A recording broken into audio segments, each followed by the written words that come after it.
യേശുവിൻ്റെ തൈലാഭിഷേകം. യേശുവിൻ്റെ പരസ്യ ശുശ്രൂഷ കാലഘട്ടത്തിലെ ഏറ്റവും വൈകാരികവും അർത്ഥവത്തവുമായ നിമിഷങ്ങളിലൊന്നാണ് തൈലാഭിഷേകം.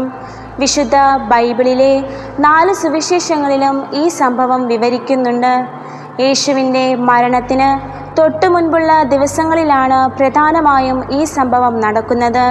ബെഥാനിയായിലെ ശിമയോൻ്റെ ഭവനത്തിൽ യേശു ഭക്ഷണത്തിനിരിക്കുമ്പോൾ ഒരു സ്ത്രീ വിലയേറിയ നാർദീൻ തൈലവുമായി വന്ന് അവൻ്റെ തലയിലും പാദങ്ങളിലും ഒഴിച്ചു.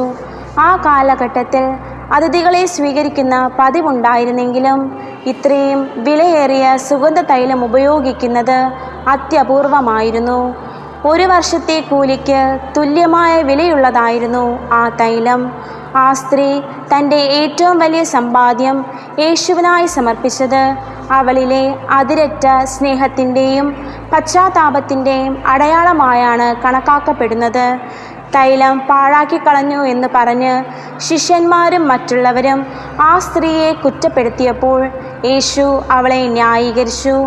അവൾ എൻ്റെ ശവസംസ്കാരത്തിനായി എന്നെ മുൻകൂട്ടി അഭിഷേകം ചെയ്തിരിക്കുന്നു എന്നാണ് യേശു പറഞ്ഞത്. ലോകത്തെവിടെ സുവിശേഷം പ്രസംഗിക്കുന്നുവോ അവിടെയെല്ലാം ഈ സ്ത്രീ ചെയ്ത കാര്യവും സ്മരിക്കപ്പെടുമെന്ന് യേശു അരുൾ ചെയ്യുന്നു. യേശുവിൻ്റെ വരാനിരിക്കുന്ന പീഡാനുഭവങ്ങളുടെയും മരണത്തിൻ്റെയും അടക്കത്തിൻ്റെയും സൂചനയായിരുന്നു ഈ അഭിഷേകം.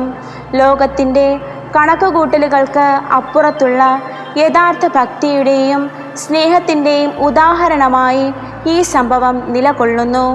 ഈശോയുടെ സ്നേഹവും കരുണയും അനുഭവിക്കാൻ നമുക്കും പശ്ചാത്തപിച്ച് കണ്ണുനീരോടെ ഈശോയുടെ പാദങ്ങൾ കഴുകാം.